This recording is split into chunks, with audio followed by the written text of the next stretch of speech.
इस वीडियो में हम जानेंगे कि जब महारथी कर्ण के पराक्रम के कारण अर्जुन का शीश लज्जा से नीचे झुक जाता है और महारथी कर्ण अर्जुन से कहते हैं कि अपने पराक्रम पर गर्व न करो, ये जो सब तुमने किया है वो मैं करने में सक्षम हूँ। फिर महारथी कर्ण और अर्जुन के बीच का कैसा संघर्ष होता है, ये सब जानने के लिए आप हमारा वीडियो अंत तक पूरा देखिएगा। और वैशंपायन जी कहते हैं, जन्मेजय आश्चर्य से आंखें फाड़ फाड़ कर देखते हुए द्वारपालों ने जब भीतर जाने का मार्ग दे दिया, तब शत्रुओं की राजधानी पर विजय पाने वाले कर्ण ने उस विशाल रंगभूमि में प्रवेश किया। उसने शरीर के साथ ही उत्पन्न हुए दिव्य कवच को धारण कर रखा था। दोनों कानों के कुंडल उसके मुख को उद्भासित कर रहे थे। हाथों में धनुष लिए और कमर में तलवार बांधे वह वीर पैरों से चलने वाले पर्वत की भांति सुशोभित हो रहा था। कुंती ने कन्यावस्था में ही उसे अपने गर्भ में धारण किया था। उसका यश सर्वत्र फैला हुआ था। उसके दोनों नेत्र बड़े बड़े थे। शत्रु समुदाय का संहार करने वाला कर्ण प्रचंड किरणों वाले भगवान भास्कर का अंश था। उसमें सूर्य के समान बल, शांड के समान वीर्य तथा गजराज के समान पराक्रम था। वह दीप्ति से सूर्य, कांति से चंद्रमा तथा तेजस्वी गुण से अग्नि के समान जान पड़ता था। उसका शरीर बहुत ऊंचा था, अतः यह सुवर्ण में ताड़ के वृक्ष सा प्रतीत होता था।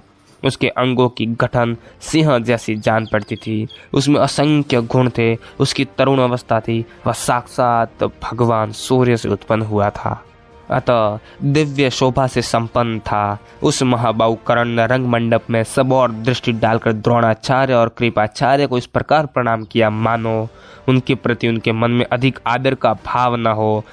रंगभूमि में जितने लोग थे वे सब निश्चल होकर एकटक दृष्टि से देखने लगे। यह कौन है, ये जानने के लिए उनका चित्त चंचल हो उठा। वे सब के सब उत्कंठित हो गए। इतने में ही वक्ताओं में श्रेष्ठ सूर्यपुत्र कर्ण, जो पांडवों का बड़ा भाई लगता था, अपने अज्ञात भ्राता इंद्र कुमार अर्जुन से मेघ के समान गंभीर वाणी में बोला, कुंती नंदन, तुमने इन दर्शकों के समक्ष जो कार्य किया है मैं उससे भी अधिक अद्भुत कर्म कर दिखाऊंगा, अतः तुम अपने पराक्रम पर गर्व न करो।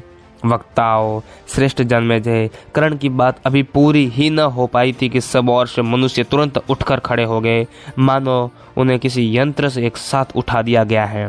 नरश्रेष्ठ, उस समय दुर्योधन के मन में बड़ी प्रसन्नता हुई और अर्जुन के चित्त में क्षण भर में लज्जा और क्रोध का संचार हो आया। तब सदा युद्ध से ही प्रेम करने वाले महाबली कर्ण ने द्रोणाचार्य की आज्ञा लेकर अर्जुन ने वहाँ जो जो अस्त्र कौशल प्रकट किया था सब और कर दिखाया। भारत तदनंतर भाइयों सहित दुर्योधन ने वहाँ बड़ी प्रसन्नता के साथ कर्ण को हृदय से लगाकर कहा।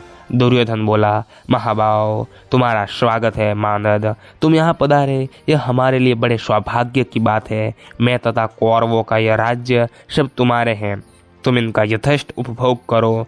कर्ण ने कहा, प्रभु, आपने जो कुछ कहा है वह सब पूरा कर दिया, ऐसा मेरा विश्वास है। मैं आपके साथ मित्रता चाहता हूँ और अर्जुन के साथ मेरी द्वंद्व युद्ध करने की इच्छा है।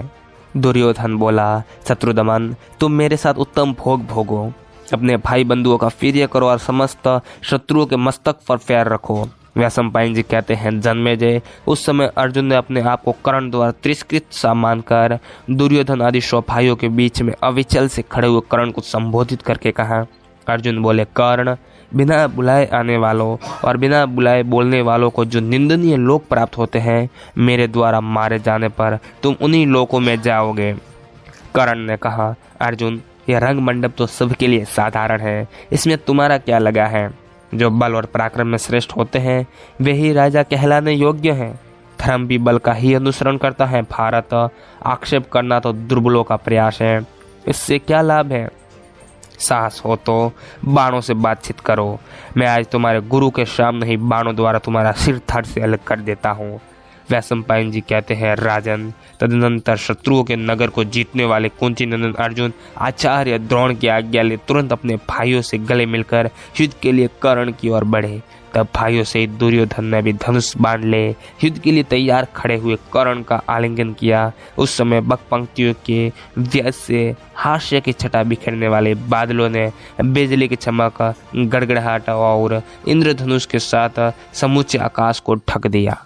तत्पश्चात अर्जुन के प्रति शनै होने के कारण इंद्र को रंगभूमि का अवलोकन करते देख भगवान सूर्य ने भी अपने समीप बादलों को छिन्न भिन्न कर दिया। तब अर्जुन मेघ की छाया में छिपे हुए दिखाई देने लगे और कर्ण भी सूर्य की प्रभा से प्रकाशित से दिखने लगे।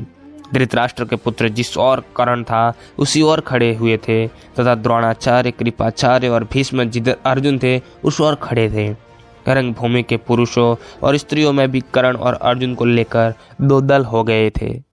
कुंती भोज कुमारी कुंती देवी वास्तविक रहस्य को जानती थी कि ये दोनों मेरे ही पुत्र हैं, अतः चिंता के कारण उन्हें मूर्छा आ गई।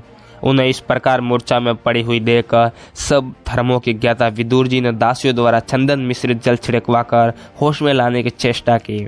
इससे कुंती को होश तो आ गया, किंतु अपने दोनों पुत्रों को युद्ध के लिए कवच धारण किए देख वे बहुत घबरा गई। उन्हें रोकने का कोई उपाय उनके ध्यान में नहीं आया। उन दोनों को विशाल धनुष उठाए देकर द्वंद्व युद्ध की रीति नीति में कुशल और समस्त धर्मों के ज्ञाप श्रद्धावान के पुत्र कृपाचार्य ने इस प्रकार कहा, कर्ण, ये कुंती देवी के सबसे छोटे पुत्र पांडुनंदन अर्जुन कुरुवंश के रत्न हैं जो तुम्हारे साथ द्वंद्व युद्ध करेंगे। महाबाहो, इसी प्रकार तुम भी अपने माता पिता तथा कुल का परिचय दो और उन नरेश के नाम बताओ जिनका वंश तुमसे विभूषित हुआ है।